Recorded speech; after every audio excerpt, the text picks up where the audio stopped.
தனிப்பெரும் கருணை அருட்பெரும் ஜோதி எல்லா உயிர்களும் இன்புற்று வாழ்க. வள்ளல் மலரடி வாழ்க வாழ்க. திருச்சிற்றம்பலம். உலகலாம் போற்ற ஒளியோடு வாகலங்கும் அருட்பெருஞ்சோதி ஆண்டவன் திருவருளையும் அவரின் பரிபூர்ண அருளை பெற்ற சர்க்குரு சிதம்பர ராமலிங்க சாமியின் குருவருளையும் மனமொழிமையால் போற்றி பணிகின்றேன் தயவுடன். இவ்வுலகத்தில் மனித பிறப்பை பெற்றுக்கொண்டவர்கள் இப்பிறப்பினால் அடையத்தக்க ஆன்ம லாபத்தை காலமுள்ள போது அறிந்தடைய வேண்டும். ஆன்ம லாபம் என்பது எவ்வித ஆதாரமில்லாத ஏழையில் பசியை போக்கித்தான் பெற வேண்டும்.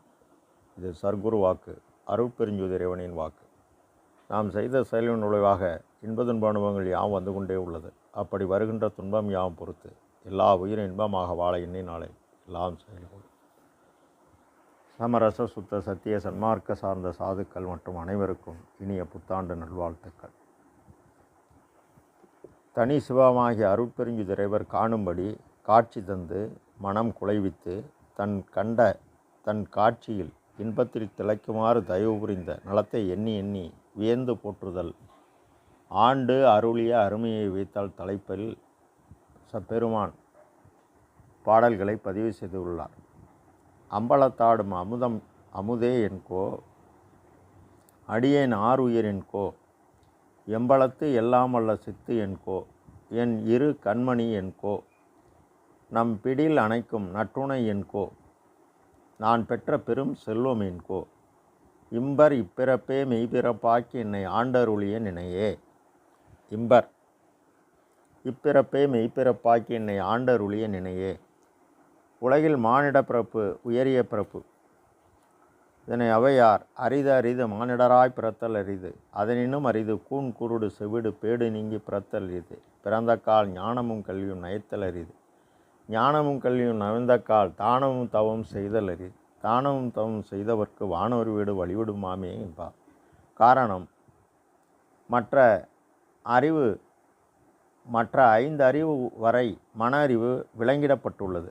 அதனால்தான் அதற்கு விலங்கு என்கின்றோம். அது விளங்க இயலாது. சரி, நன்மை தீமையை ஆய்வு செய்து பார்ப்பதை மனிதன் தன் உள்ளத்தால் ஆராய்வதால் மனிதன் ஆகிறான். உயர் பிறப்பு என்று ஏன் கூறப்படுகிறது எனில், 4 வகை தோற்றம்: விதை, வியர்வை,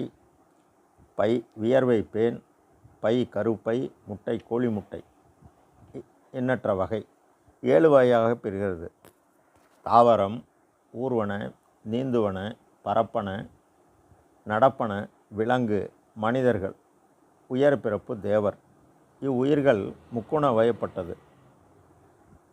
தாமச குணம் அறிவு விளங்காதது. ராஜச குணம் அறிவு தோன்றியும் மறையும்.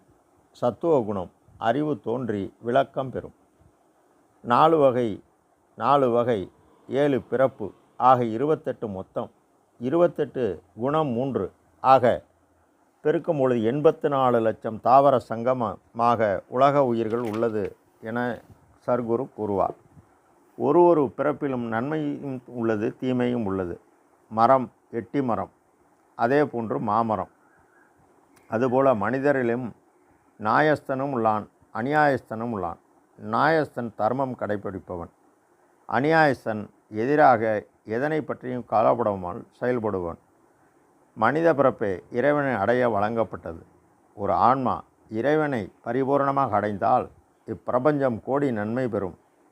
அதனால்தான் சர்க்குரு என்னால் உங்கள் எல்லோருக்கும் நன்மை கிடைப்பது சத்தியம் என்றார். சரி, பிறப்பு என்பது வாழ்வதற்கே. இந்த வாழ்வு அறத்தையும் சார்ந்துள்ளது, மரத்தையும் சார்ந்துள்ளது. வாழ்வில் படிப்பது பிரம்மச்சரியம், திருமணம் செய்து வாழ்வது கிர்க்கசம், பற்றியதை ஒவ்வொன்றாக துறப்பது வானப்பிரசம், முழுவதாக திறப்பது சந்நியாசம் என 4 நிலை வகுத்தனர் சான்றோர். இந்த வாழ்வு வாழ வேண்டும். அறம் தேவைப்பட்டது.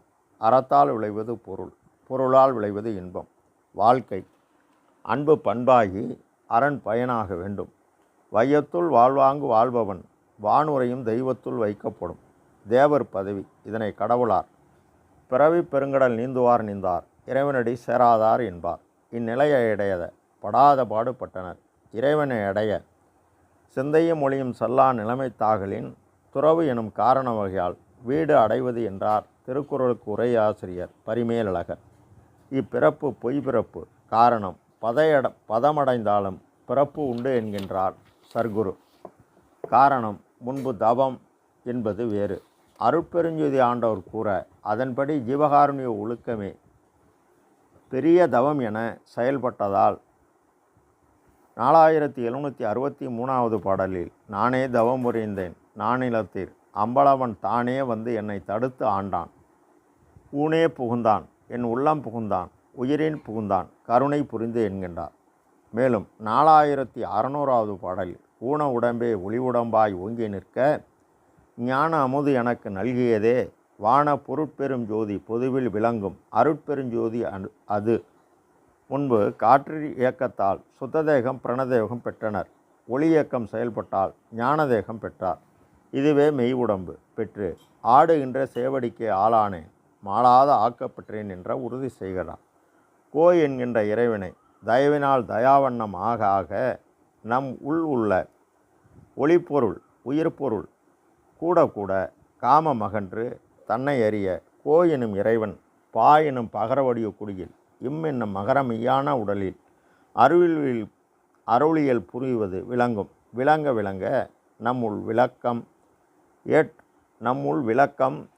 ஏற்றணும். அதனால்தான் சர்க்குரு கோபம் ஒளியனும் என அணுத்துணையும் சினகாமம் அடையாமை வேண்டுமென்பார். அம்பலத்தாடும் அமுதே என் கோ பேரம்பலமாகிய பரமாகாசத்தில் அருட்பெரும் ஜோதியாக பெரும் ஜோதியாகவும் பேரறிவாகவும் என்று நிலைத்தவராய் விளங்கி கொண்டு உள்ளார். அருள் என்பது இறைவனின் தயவு. அந்த தயவு அவரின் இயக்க சக்தியாகிய தனி பெரும் கருணையாக உள்ளது.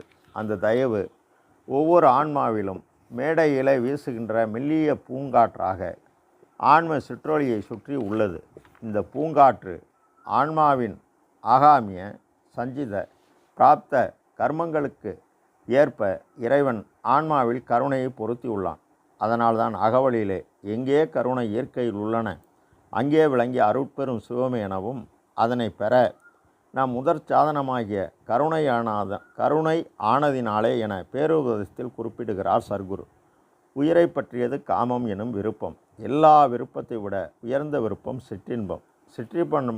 சிற்றின்பம் ஈடுபட மேடையிலே வீசுகின்ற மெல்லிய காற்று குறைய குறைய ஆன்ம ஒளி குறைந்து இருளாகிய காமம் எனும் அவா ஆசை, குரோதம் எனும் கோபம் வெறுப்பு, லோபம் எனும் கையிருக்கம் கருமித்தனம், மோகமெனும் பேராசை பேராவா, மதமெனும் செருக்கு ஆணவம், மாச்சரியனும் செற்றம் பொறாமை கூடி இந்த அருளியல் கூடாது. காரணம் இயற்கை நியதி. சிற்றின்பம் உற்பத்தியாக இதில் அதிக நாட்டம் கொள்ளும்போது ஒளியும் மெல்லிய பூங்காற்றும் குறைய குறைய 56 உரைநடை பகுதியில் நரை திரை மூப்பு வாதனை வந்துவிடுகிறது என தேகம் நீடிப்பதற்கு தீப பிரமாணம் என சர்க்குரு பகர்கிறார். சரி, இதனை எதிரிக்கு தெரியாவண்ணம் பார்த்து கொள்ள வேண்டும். அரசன் இல்லையெனில் இந்த பழையினத்தை பயன்படுத்தி எதிர்நாட்டு அரசன் உன்னையும் உன் நாட்டையும் அடைந்து விடுவான் என குற்றம் கடிதலில் சர்க்குரு திருவள்ளுவர் கடவுளார் கூறுகிறார். திருவள்ளுவர் கடவுளார் அவ்வளவு எளிதல்ல காமம் கட்டுப்படுத்துவது என்கிறார். அவர் கூறுவது சரி. சாப்பிட்ட உணவு என்ன மாற்றம் பெறுகிறது என சர்க்குரு சுக்கிலம் என்ற தரப்பில் உரைநட பகுதியில் பகிர்கிறார். தினசரி 3 வேளை சாப்பிட சுக்கிலம் உற்பத்தியாகிறது. இது சுக்கில பையில் 16 நாள் தான் தேய்மிக்க முடியும், இல்லைன்னா ஆபாசப்பட்டு வெளியேறும். இதனையும் தாண்டினால் நாம் பார்த்த புறக்காட்சி இரவில் உறங்கும்போது அகக்காட்சி ஆகி கனவில் வெளியேறும். இதையும் தாண்டினால் ஆணுக்கு பெண்ணாகிய மோகினியாலும் வெளியேறும். முன்பு தவம் வேறு, அது என்ன என்று உங்களுக்கு தெரியும். ஆனால் இன்று தவம் அருட்பெருஞ்ஜோதி ஆண்டவரால் சர்க்குருக்கு பெரிய தவம் ஜீவகாருண்ய ஒழுக்கம்தான் என உறுதி செய்யப்பட்டு வேறு சாதனம் வேண்டாம் என்கிறார். இதற்கும் காமத்தை கட்டுப்படுத்தி எவ்வாறு வெல்வது என்பதற்கும் என்ன தொடர்பு? அருட்பெரும் ஜோதி தனி பெரும் கருணை அருட்பெரும் ஜோதி. இதனுடைய தொடர்ச்சியை அடுத்த பதிவில் பார்ப்போம். அருட்பெரும் ஜோதி தனிப்பெரும் கருணை அருட்பெரும் ஜோதி. எல்லா உயிர்களும் இன்புற்று வாழ்க. புல்லாவிரதம் குலைமலாம் ஓங்க. நல்லோர் நினைத்த நலம் பெறுக. எல்லோரும் வாழ்கை சேர்ந்து. திரு அருட்பிரகாச சர்க்குருநாதர் திருவடியிலே அபயம். அபயம் அபயம் அபயம். திருச்சிற்றம்பலம்.